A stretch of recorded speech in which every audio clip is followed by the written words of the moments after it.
Bueno, estamos conversando con la profesora Mariclén Stenle, investigadora y con experiencia en la observación de medios de comunicación. El país, profesora Mariclén Stenle, ¿cómo lo está? Los actores, aunque uno siempre dice la oposición, ayer nos hacía la observación, vamos a corregir, yo no me gusta, a mí yo casi hablo poco de oficialismo, yo digo los actores de la revolución, los actores que creen en el proceso, trato de usar ese término. Yo tampoco hablo de oficialismo, sí, pero bueno, uno ya ve, está los actores partidistas, oposición y de la revolución, está el actor militar, está el actor empresarial, está la sociedad, hay un grupo allí que no está ni en una cosa ni en la otra. ¿Cómo lo ve? ¿Cómo está viendo el país en este momento?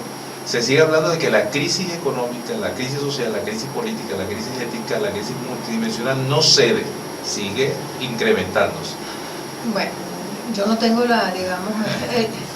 un contador de la crisis. Creo que sí que permanece una situación crítica y de crisis en el país. Creo que, como hablábamos, se está sembrando el pesimismo, la desesperanza hace rato que existe. Sin embargo, vemos que el 80% en encuestas recientes, el 80% del país quiere diálogo, lo cual habla de un país que tiene expectativas, que no ha perdido la esperanza, que quiere diálogo y le está demandando diálogo a sus dirigentes políticos, y ahí incluyo también a los medios de información. Ahí lo incluyo también, pero creo que tienen un papel importantísimo en todo lo que está sucediendo. Creo además que la semana pasada desde la semana pasada rumores de que habían reuniones secretas, algunas redes empezaron a circular esos rumores, luego se completó que sí, que habían habido unas reuniones reservadas, creo que el vocero oficial dijo reservadas, y se empezaron entonces a discutir quién era el primero que había hecho público las reuniones, que si fuiste tú, que si fui yo. Eso da un ejemplo perfecto de lo que es este país en este momento. A mí me parece importante esas reuniones, porque esas reuniones deberían incluir todos estos actores que tú nombraste, los actores económicos, los actores políticos, nosotros los ciudadanos comunes y corrientes, que a la larga somos las víctimas de lo que está pasando en el país. Da la impresión de que va a ser muy difícil, sin mediadores. Además, aparentemente no estuvieron los mediadores de UNASUR, fueron solo los voceros escogidos de uno u otro lado. Creo que fueron 3 reuniones de 2 horas cada una, o sea, 6 piches horitas, que no es nada, para discutir el problema de Venezuela, 6 horas. Bueno, pero alguien dijo que era de prediálogo. Tengo fe en que sea posible conversar. Sin embargo, si tú lees y te enteras de que el referendo revocatorio se ha convertido en un punto de honor para uno y para otro, cuando tú lees o escuchas las declaraciones de voceros de oposición, donde dice que el único camino para solventar los problemas del país es sacar a Maduro, o sea, hacer el referéndum revocatorio y sacar a Maduro, y por otro lado oyes a voceros como Diosdado Cabello que dice no vamos a ceder, y menos ante un revocatorio fraudulento, tú te vuelves a comenzar a preguntar, en estas 6 speeches se habrá trancado de nuevo la posibilidad de diálogo. Aparece un personaje importante o otro facilitador importante, que es el Vaticano y el Papa.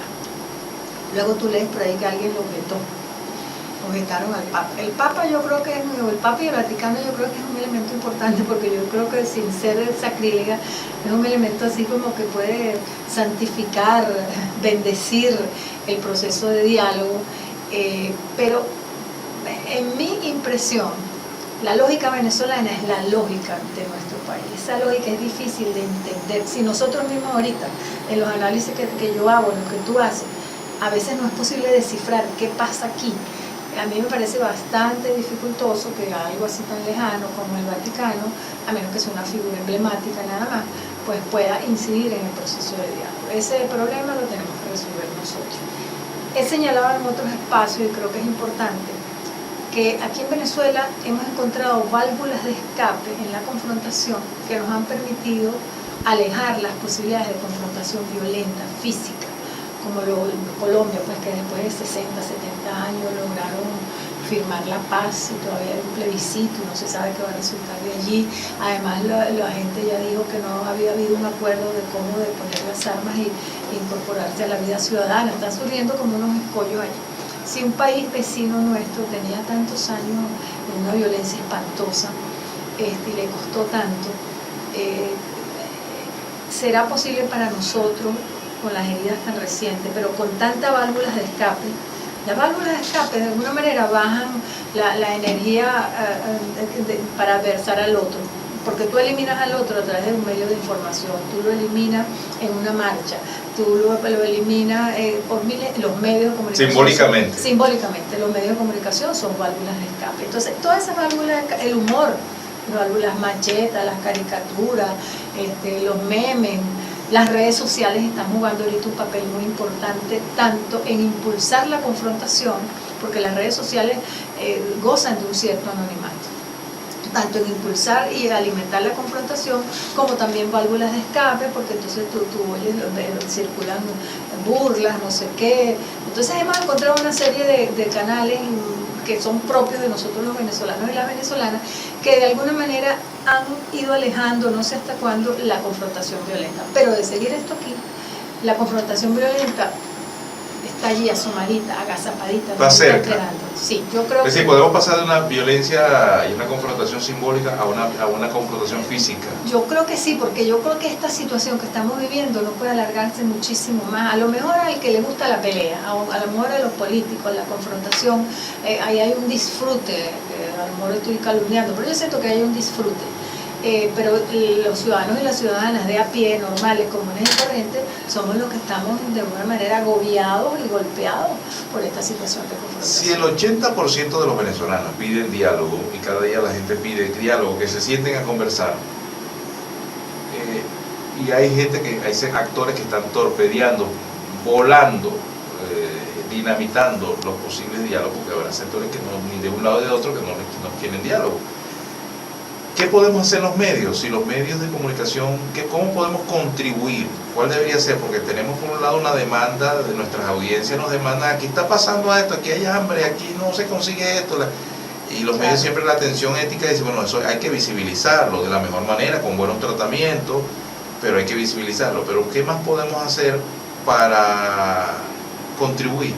Mira, yo creo que se podría incorporar, esto no me refiero al caso de ustedes aquí, se debería incorporar el lenguaje de paz, porque aquí hay un elemento que estoy trabajando, estoy escribiendo algo de eso, que es una suerte de cultura de la hipocresía que se ha instaurado en el país, cultura de la hipocresía y cultura del miedo. ¿Por qué cultura de la hipocresía? Porque de la boca para afuera los voceros de ambos bandos políticos están hablando de dialogar, pero luego las prácticas verbales, las prácticas concretas, reales, el manejo que se hace es un manejo de destruir al otro con todas las herramientas que tengo en mi mano. Entonces aquí hay una cultura de la hipocresía que la hemos instaurado. Y si yo creo que algo teníamos a los venezolanos y las venezolanas, es que esa cultura de la hipocresía era más de otros países de la región que no de nosotros. Yo me percibo un pueblo abierto, frontal, honesto. Creo que somos así los venezolanos, de puertas abiertas, de recibir al extranjero. Y entonces ahora yo siento que hay una cultura de la hipocresía y una cultura del miedo. ¿Por qué cultura del miedo? Porque si no cedes, viene la violencia.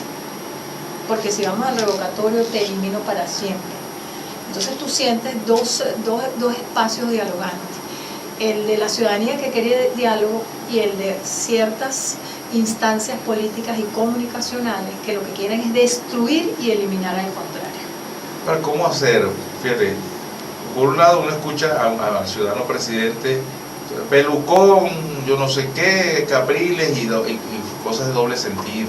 Pero uno escucha a Ramos Ayú llamar a las rectoras del Consejo Nacional, las señoras, las doñitas, las sí. trata, o ve a Diosdado en la misma estructura, pero también veo a un Capriles también llamando a... Es decir, una insultadera todo el tiempo, fíjate, de ambos lados. Yo de alguna manera también he pensado sobre eso. Yo paso todo el día pensando en el país.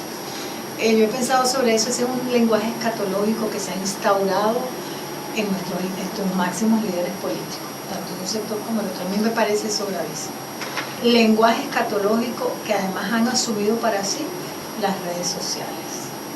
Entonces, de manera que ese lenguaje escatológico circula en los voceros políticos de ambos bandos, en los líderes políticos del país, y ese lenguaje escatológico circula también por las redes sociales. De manera que ese es otro fenómeno que está ocurriendo ahorita en el país, en esta situación de confrontación, y son válvulas de escape. En la medida que yo te ofendo con todos esos epítetos y además escatológicamente, bueno, yo ahí estoy drenando, te estoy eliminando, como tú dijiste, simbólicamente, neutralizando simbólicamente. En las redes se hace lo mismo, igualito.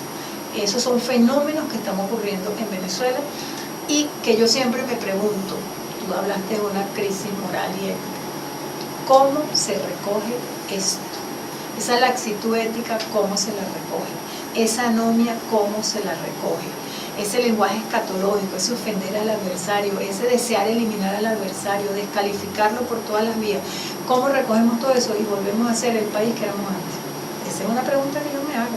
Porque no es ir a un revocatorio y vencer en unas elecciones. No es ir a unas marchas y decir yo tuve 3 millones y tú tuviste 30. No es eso, ¿verdad?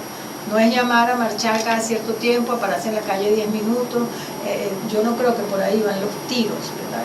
Yo creo que lo que nos ha sucedido como sociedad, culturalmente, socialmente, psicológicamente, es gravísimo, porque la situación económica a lo mejor se arregla. Aumenta el precio del petróleo, negocia en un gabinete con sectores, personajes públicos y privados, toma medidas en cuanto a todo lo que es CIMAD y bla, bla, bla, lo mejor, y se mejora. Hay toda una estrategia de sembrar y ya uno ahora está comiendo más legumbres y verduras que antes. Descubrimos que las legumbres y las verduras existen porque a lo mejor esa agricultura urbana funciona. Estamos sembrando, yo tengo unos potes ahí con unas ramitas ahí sembradas para ver qué pasa. Entonces eso se arregla con plata a lo mejor. Pero y esto otro que afecta la ética, la moral, la confianza, los sentimientos, la afectividad, mi relación con el otro que está del otro lado político y que ahorita es mi enemigo a morir o mi enemiga a matar, a morir, a desaparecer. ¿Cómo yo recojo eso y restauro el país? El problema, para mí el problema es gravísimo.